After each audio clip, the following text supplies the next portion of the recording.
Howdy. Hi. Cheers. How are you? Cheers. I am just sitting here being enough. I love it. I know you're going to throw that in somewhere. I was waiting for you to ask me. Thank you. Thank you. Ladies and gentlemen, thank you. Ellie and I have decided to take some of our quotes that resonate with people and put them on t-shirts. And we're going to be coming out with a new label very soon, a merchandise line. So be on the lookout. That is all we will reveal for right now. It looks good on you. You wear it well. Thank you. Thank you. Thank you. I might change a little something, but so new versions will be coming out. But, sometimes you have to remind yourself that you are enough. Yes, absolutely. And you sure are enough. Just sitting there. You are enough too. What's your new haircut? Oh my God, that's right. This is our first episode with my cut. I love it. How do you feel? I honestly feel 20 pounds lighter. Yeah. I don't know why. I don't think I had 20 pounds to lose, but I felt like I lost it. Yeah. Yeah. It's like, it's stylish. It's funky. It looks like it was liberating. It suits you very well. You wear it well. Yeah. Thank you. It's definitely liberating. I feel like, I don't know, I'm onto something. I feel like I just put on my cape. I'm about to do something, create something. You're about to change something. I don't know. I'm about to conquer something. Yeah, I knew you were feeling yourself when you wanted to do the live IGTV yesterday. I knew you were feeling yourself, and I was all here for it. I was like, yes, Ellie, feel yourself. You're such a, what's the word I'm looking for? You're such a, help me out here, brain fog. Menopause. What? I know, that's exactly what's happening. I'm having like these brain fog moments. Does it happen to you? Oh my God, all the time. I was only recognizing something in you that I acknowledge in myself all the time. But I'm glad that it's not just me. Yeah, no. All the time I get brain fog. I go upstairs and I forget what I go upstairs for. I forget what I'm saying mid-sentence. Yeah. I forget what day it is. I mean, that could have been also brought on by the pandemic, but still, I'm still forgetting what day it is. Brain fog all the time. All the time. I know it's happening to me. I'm acknowledging it more nowadays. I was like, it's happening. Yeah. It's like an outer body experience. It's interesting watching someone experience brain fog because I don't get to see myself do it. Yeah. That's what it looked like just now. That was there was the twirling of the hair. Oh, help me out.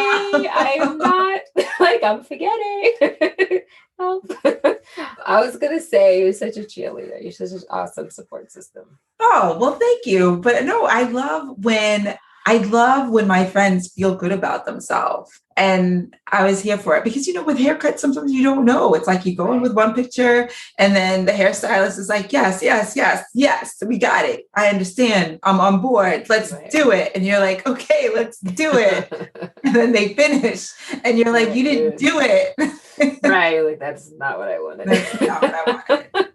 But I like how you documented the process and you had me questioning and I was like, what is happening? And I saw step by step. I saw not the finished product, but I saw right before the finished product and you kept me in suspense and I liked it. And so for those of you who don't know, we did a post yesterday, IGTV post where Ellie revealed to me what the final do looked like. And it looked amazing. Some of our friends joined us and it was awesome. And yeah, you just looked like it was like, you know what I should have played for you? I should have played the Diana Ross song. I'm coming out. I want the world to know. Got to let it show. That I should have played that. Awesome. I know that should have been your entry music, but it took us forever to figure out how to use Instagram Live. Yeah. So by the time we were just happy we got broadcast. So there was no entry music for you by the time you joined. Okay. We'll save that entry music for your next cut. Okay, sounds good. We'll nail it then. Well, by then we should be pros. Let's do it. I know. We should be. Throw it up on the gram. Let's go live, Ellie. Let's go live. Let's make it happen. But no, thanks for all your love and support. I think you spotted that I needed the cut before I even spoke it. Yeah, because every time I saw you, you were doing the bun. Yes, the bun. The ponytail. It was the bun, and then it was the ponytail. Yeah.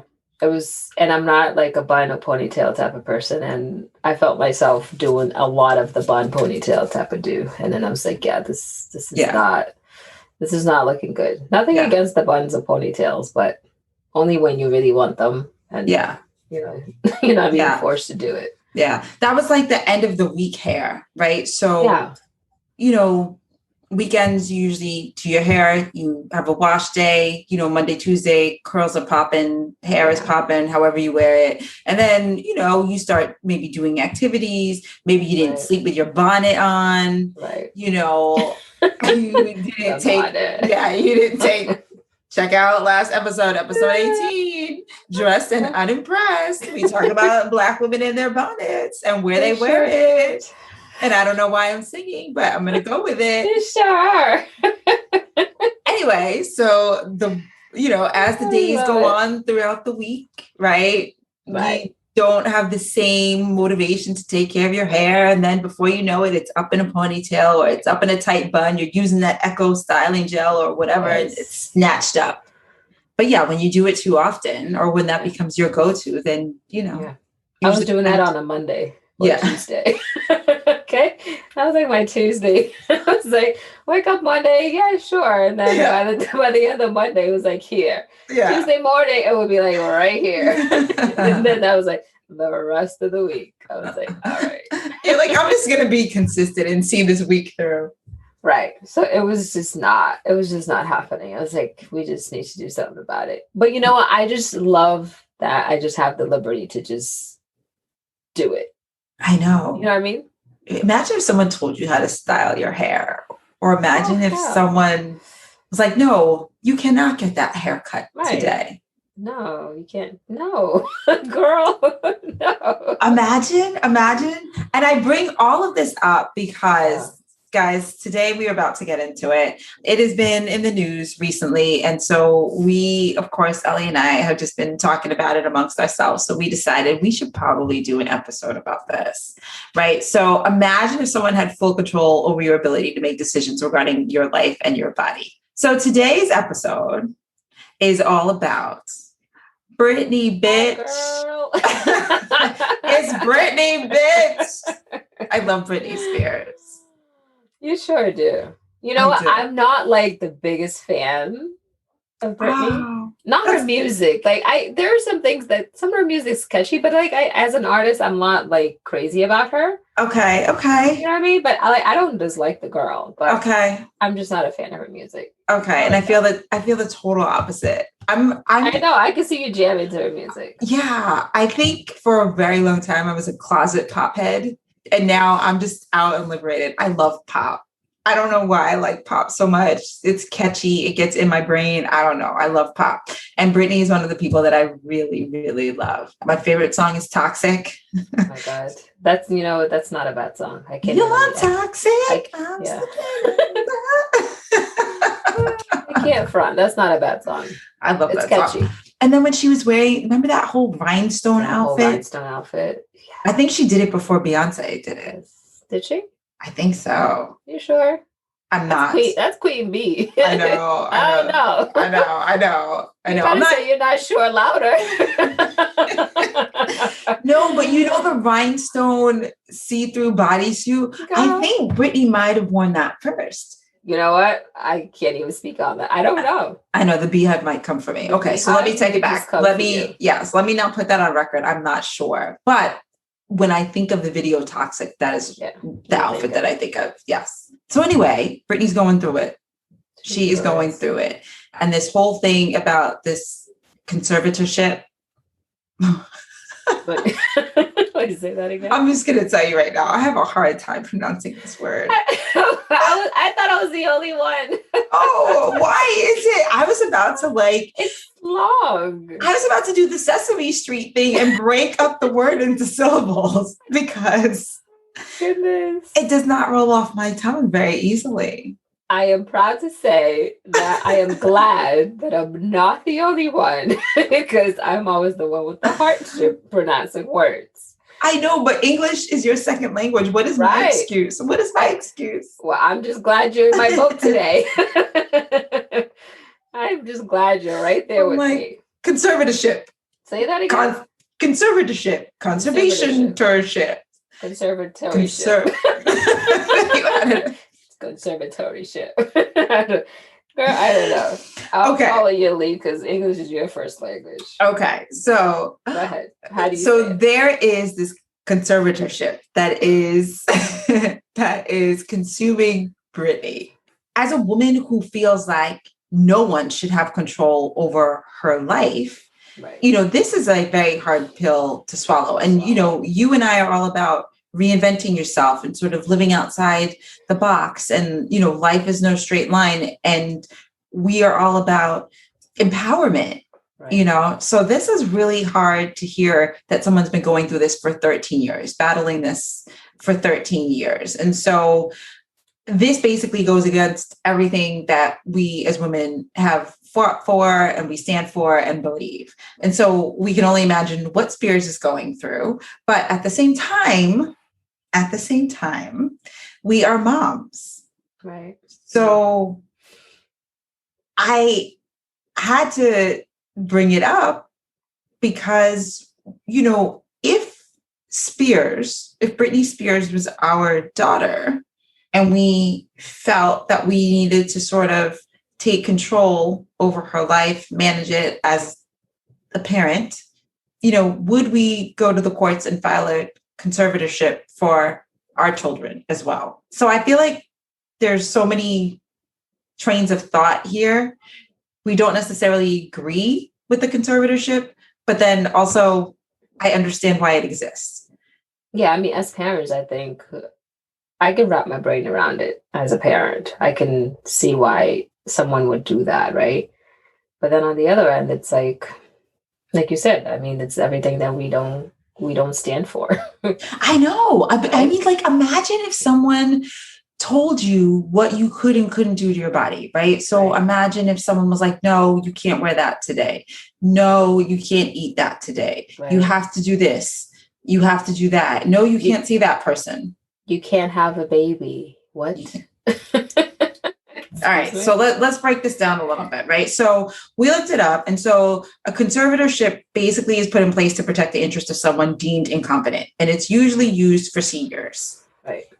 Right. And she's nowhere near that, right? Exhibit A. Correct. Nowhere. So this has only been going on for 13 years? How old do you think Britney is? I think she's almost 40. Okay. So this is not... look it up. Should I look it up? I mean, sure. I mean, I'm thinking what? She was in her 30s, probably, right? Late 20s, early 30s when this probably happened. How old is Britney? So my mind is... She's 39. Wow. She's 39. Yeah. So figure 40, right? Okay. So she's 40. She's 40, right. Okay. And 13 years ago, I'm just wondering, what state of mind was she in 13 years ago for this to happen, right? So I do remember, the New York Times did have that whole documentary, Framing Britney Spears. And in it, they brought up some of the things that led to this, the conservatorship. Right. Right. And so they just felt like she was being erratic. She had a couple of meltdowns. She was exhausted. There was that whole marriage and the disintegration of the marriage with Kevin Federline. Right. Then she was proven to be an unfit mom. There was that whole incident where she had after they had the kids, she had one of the kids on her lap and without a seatbelt in the front seat, driving the car with the kid on her lap. People were like, you're harming your child. That's negligence. So there was that. There were a slew of things Oh, there was her attacking the paparazzi. You know, they were basically hunting her down, chasing her, and the tabloids had got a picture of her smashing one of the Paps's car with an umbrella, you know, and so they were painting her in the media like she was out of control and she was in meltdown mode. So I think this was, she had shaved her hair off. I mean, of course, how can we forget that? That was like the infamous cut, right? The buzz cut when she went to the hairstylist and the hairstylist was like, no, I can't do it to you, Britney. And she's like, I'll do it myself. And you see her shaving her own hair off. And so I think people were just painting her with this brush and saying this was erratic behavior when it's like, no, in fact, you know, how many people work 100 hours a week? How many people have to perform and do this and do that and still worry about how they look and have their life scrutinized? So there were a lot of things that led up to that conservatorship. Right. I'm really passionate. I can tell. I'm so in her corner. Let me bring it down. Okay, let me dial it back. Okay, I'm back. But given like everything you just named, everything she's going through, I feel like that's like a normal reaction, right? I mean, given this, I mean, the woman lives like in the spotlight, right? Like put yourself in her shoe. It's like paparazzi 24/7. Like it's all sorts of like pressures and like eyes on you all the time. And maybe she just needed a vent. I don't know. Like, could you imagine? You would never be able to run to the store with a bonnet on. Never. Well, I think I would allow a bonnet then. I would have to pull a bonnet. I mean, every single decision that you make is just dissected and it's put on the front page of newspapers. Right. And then like going back to this same documentary, they were just showing how basically the media made a mockery of her. They had this footage from an old Family Feud episode. And the topic was things that Britney Spears lost. You know, so they go through like the teams and it's like survey says. And so one person says her husband, another person says her sanity. And it's like, ding, ding. And people are getting points for like picking her apart. So I cannot even imagine.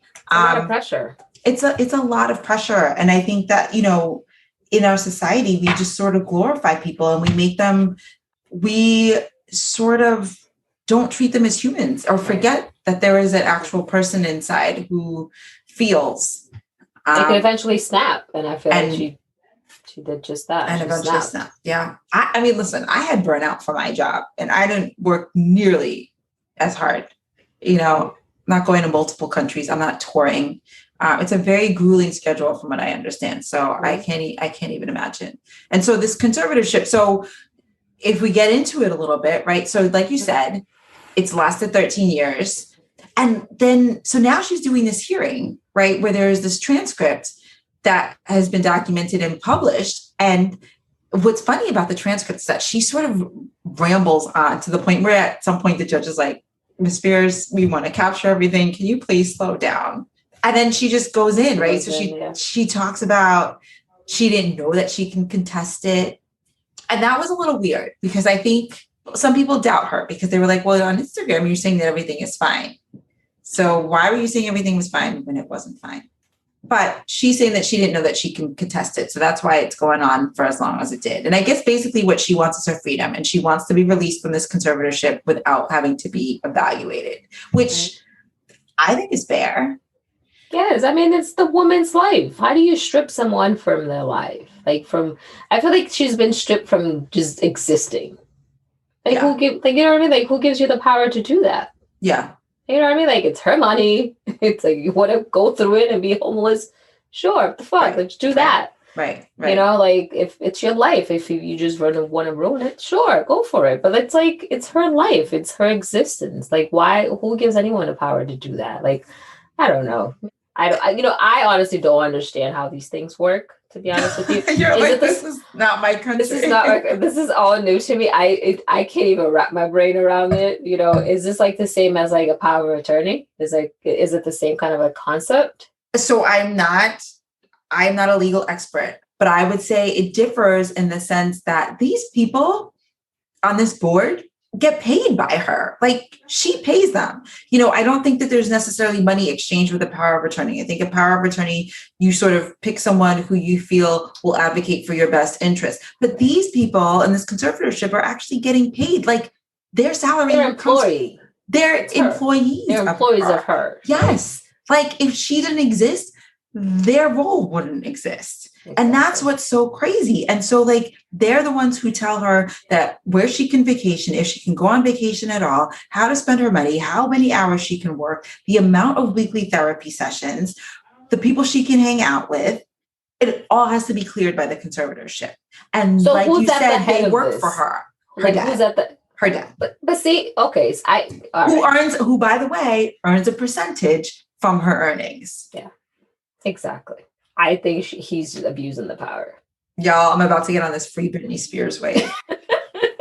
He's totally abusing the power. Yeah, and I think it's an abuse of power, and it's a way for like, I mean, what is she worth? Like, I you know what? I know that. Like, I looked it up. She's worth what, $60 million or something. Yeah, they like said that she's amassed $60 million. Right. So yeah, the dad is a douchebag. Yeah. He is. And you know what's funny? She was also saying like everyone in her family, she made a good point. Everyone in her family can do interviews with whomever they want, whenever they want. And they can shame her. They can criticize her. They can make her look stupid in the media. But she does not have that same liberty. She does not have that same license to talk to whomever she wants to in the media. And it was funny because even in that transcript, did you hear how relieved we were just reading it, we didn't hear her voice, but you could feel the tone of her voice, even by what you were reading. And she was basically telling the judge, like, I'm so happy that this opportunity has presented itself, because now I feel like this is the first time I've had the opportunity to talk about this abuse in public, to have a voice. Have a voice. That's pretty sad. To be someone who is so successful, you've proven yourself on so many levels. For so long. Right.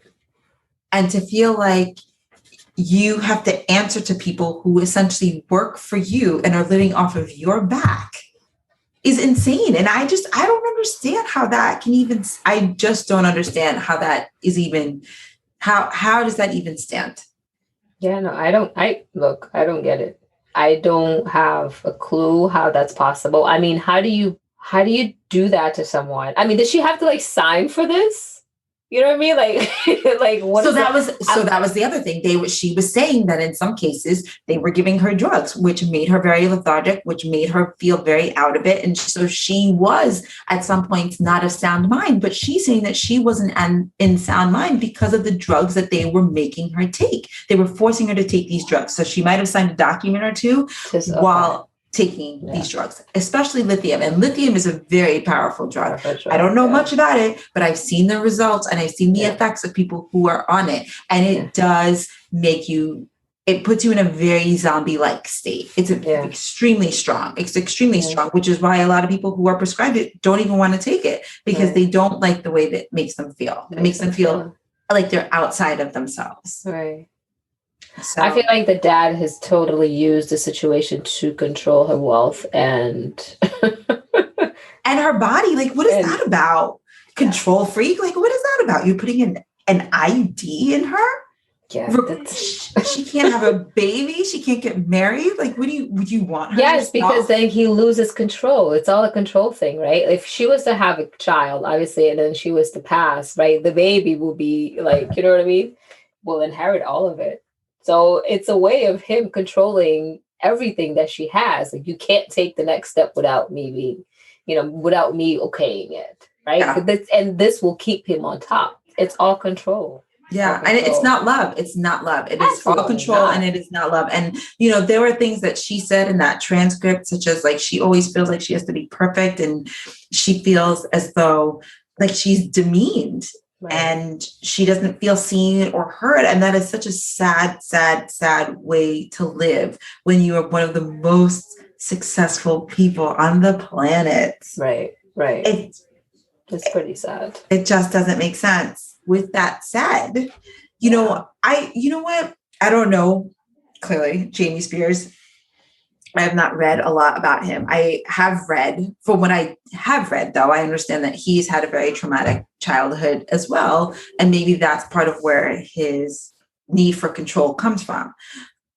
That said, I want to believe that initially, when he led the conservatorship, that his intentions were good. When they filed for this, I want to believe that his intentions are good. I have no idea though, but I want to believe that his intentions are good from one parent to another, in the sense that you see your child's life is out of control and you feel like you have to take the wheel, and you're not sure who is around your child, what information they're being given, who is in their ear. You have no idea. You have no idea who is influencing them. And you know that they are worth a lot of money. And so I do think, now she was in her late 20s when this happened. So at the same time, I also have to acknowledge the fact that my child is an adult.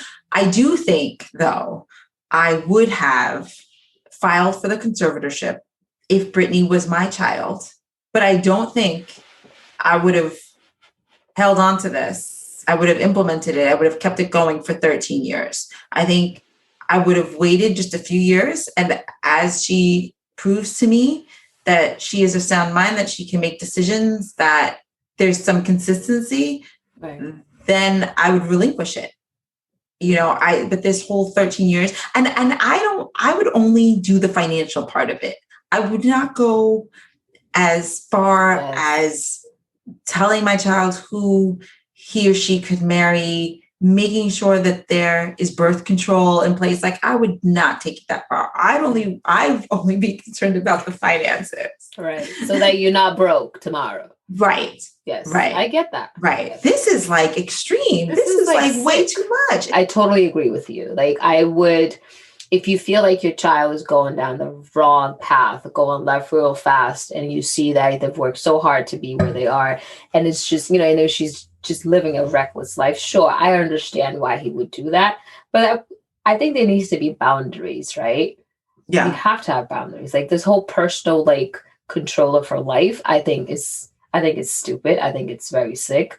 The financial end, I understand, sure, and like you said, as she proves to you that she's sound-minded and making better decisions, why not kind of let go a little bit, right? You guide her through it, but you don't dictate her life. This is not no dictatorship. What I mean? I feel like this is he's running a country. This is my land. And you will work. Yeah. Right. And it's what? Is that a dictatorship? Yeah. She said she felt like a slave. Yeah. I was going to, that is exactly what it feels like. She said that she felt like a slave. There were times where she was sick and she was forced to perform. She was forced to go on tour and she was forced to earn that money. And it's you were forced to earn that money because you have all these people to support. Yeah, they're using her to live. Yes. She is working to force her existence. Now, I will say, I do wonder, so let me ask you this. Do you understand why someone who's in that situation, such an abusive situation, do you understand why they might go on social media and act like everything is okay? Yes, I can see that. Yeah. I can see. I mean, she wants to believe it, right? She wants to believe that she's okay. That's sort of where I differ a little bit, but I don't know because I'm not in that situation. I can only imagine. And I guess I can't take myself out of being Marisa to think about how I would feel if I was Britney. Right. But then part of me is just I would use my Instagram to be help me, please. But then maybe she wasn't controlling her Instagram. Maybe she's not. I mean, look, everything about her existence is being under control, right? It's controlled by someone else. So why is this any different? Yeah. Right? Yeah. I feel like everything about that woman is under a microscope for sure. It's so scary. It's like a movie. You know what? It feels like a movie. It feels surreal.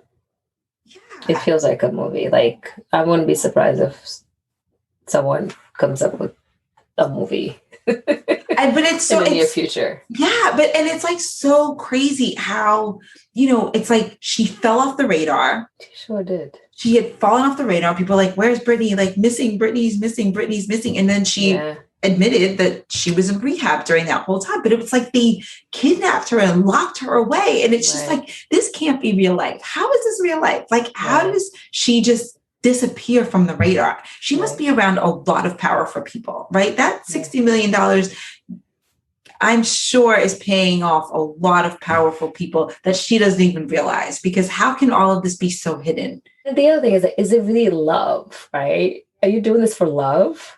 Do you think he's doing this for love? I just think that he's so clouded by the money right now that it's really hard to distinguish where his monetary interests lie and his love. Like, it's very hard to see that line. That line is very blurred right now, because you have to imagine, if we're talking about this much money, and of course he's not getting $60 million straight to the head, but you know, he's making more off of her than she's making from herself. Right.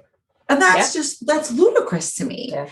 And I feel like he's just so blinded by the money, as are the rest of the people on the board, that she's like a well-oiled machine. And then, you know, and this just reminds me of one of the things that they mentioned in that New York Times documentary, is that one of the attorneys had put in for this conservatorship to be sort of a hybrid business model. And that's like unheard of, where you have a conservatorship and someone wants to turn it into a business model, which tells me that a lot of people are eating off of this, and a lot of people are making bank off of this, living very successful lives off of this one person's back, who they control like a puppet. No, I was going to say, I'm just so taken by this whole case. I've seen it here and there a few times, but it's like, I just really can't wrap my mind around it. I don't understand it. I don't understand how this is possible in this country.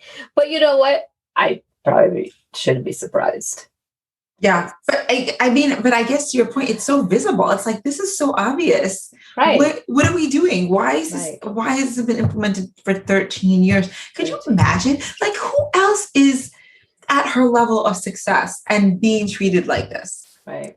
I didn't even realize she was that successful to begin with. To be honest, that residency money. I really didn't. I didn't know she was worth that much money. I mean, I knew she had hits and stuff, but I didn't realize she was like worth so much. Ellie, shame. I didn't. Shame like on you. I told you at the beginning, I was not like your Britney fan. Like I like one or two of her songs, but I was never like, you know, Britney team. I want you to become a Britney fan. No, now I totally am, because I mean, her case is like, yes, I was like, I want to wear a t-shirt like Free Britney. Sure. I'm all for that. I'm going to get you one. Oh, I know. I'm going to get. No, don't give me that. I was joking. I think everyone deserves a second chance. You know what I mean? Like, yes, she might have been in maybe a tough situation in her 20s, late 20s, right? And maybe she was living like a reckless life, but they put her in that box. They put her in that box. Yeah. Right. And given the situation and given who she is and her status and the world that she's in, sure, maybe, but I think everyone deserves a chance to sort of like prove themselves. And it's been 13 goddamn years. People change. Yeah. People change over time, and she's older, and you know what I mean? She's more mature, or whatever the case may be. But like, what? You can't keep her like locked down like that. Yeah. It's just a sad. It's not living. It is not living, and it is not fair. No, it's not living at all. I feel like she's non-existent. Yeah. You know what I mean? She's just like a working machine, and these people are living off of her back. Yeah. As a parent, you think of like, shoot, my God, I mean, I get it. You want your kids doing well, but like, goddamn. Yes. We have to listen to our kids too. And enough is enough. We do have to listen to our kids. So I think that, listener? Yes, I think I struggle with sometimes listening too much. What? I think I sometimes. Only you. Yeah. It's like, okay, do you no longer want to do this activity? Okay, fine. You know, I struggle with that, listening to like, I no longer want to do this actual activity versus like, no, I want you to be consistent and see things through. So that's the point at where I'm at right now. But my child is not making $60 million. Well, So, not yet. Maybe when that time comes, we might have to reconsider. Because at the end of the day, I just want my child to be happy. But, he was sort of in and out of her life. So I don't know what their relationship is. And, I guess, what's frustrating? We'll never really know the true story. Right. We will never really know. No. There's always 3 sides to every story. Yeah. Her side, his story, and then her side, his side, and then the truth. Yeah. Yeah. And it's like, she just wants to be normal. And so there are times where I wonder, I think our society sort of glorifies celebrities and, sort of conditions us to aspire to be like them. But from what I see, celebrities sort of aspire to be like us and just have a normal life. Not minus the bank account, they still want to make I was say, they still want that dough. They still want that coin, but yes, that was something that she just wanted to just be normal. And so I think, going back to your original question, I think I do listen to my kids. I just want them to have a normal life, whatever that means. I just want them to be a kid when they're supposed to be a kid, be responsible when they're supposed to be responsible. And I would hope that we would have these conversations and we would have a good relationship so that I wouldn't feel like I would have to take matters into my own hands through the court system. Because I think once courts get involved, then it just becomes really ugly and there's no going back from it, no coming back from it. But, that's one part of me. The other part of me is like, well, I would do anything I needed to do to save my child. But I think the question here is, does Britney even need saving anymore? This is like beyond saving. Right. Like Jesus already fixed her. Yes. Yes. This man is. She doesn't need to be saved. Yeah. No, I think she's good. Yeah. She's about to be 40. She's good. She's good. She, one of the things that she did bring to light is how many other people are in this situation. Her situation has come to light more so because she's famous. Right. But how many other people are trapped in these situations where there is a conservatorship that's placed upon them and they feel like they are of sound mind. They feel like they are competent. They feel like they can have control of their life and make decisions. But now they're just sort of trapped in this cycle where they can't be released from it. So she did bring up a good point. And so for those people, I definitely feel empathetic. But so maybe it is a good thing that this has come to light. We'll see what happens. We'll see where it goes. I still love Britney. I'm trying to remain objective, but Jamie's making it really hard. Yeah. He's making it really, really hard. Yeah. I think he just needs to let her do her. Okay. I understand the financial end of it. I get it. But the whole personal part of it all, like, I think he just needs to let go of that. Yeah. At least give her some normalcy. Yeah. Right. But greedy people tend to lose it all because they're just greedy. Yeah. And I think this is how he's going. I hope it ends that way. If he was to let go of the whole personal end of it, I think he would maybe have another 10 or 5-10 years into all this. You know what I mean? Like he would be able to run with this a bit longer. But the fact that the woman can't do anything, right? Can't have a baby. Right. You can't come and go as you please. You can't do anything. It's too extreme. It's too much. Like if you just want to control the financial end of it, I can see how you may be able to run a little longer with it. But like she can't exist. Yeah. Well, we'll keep tracking this.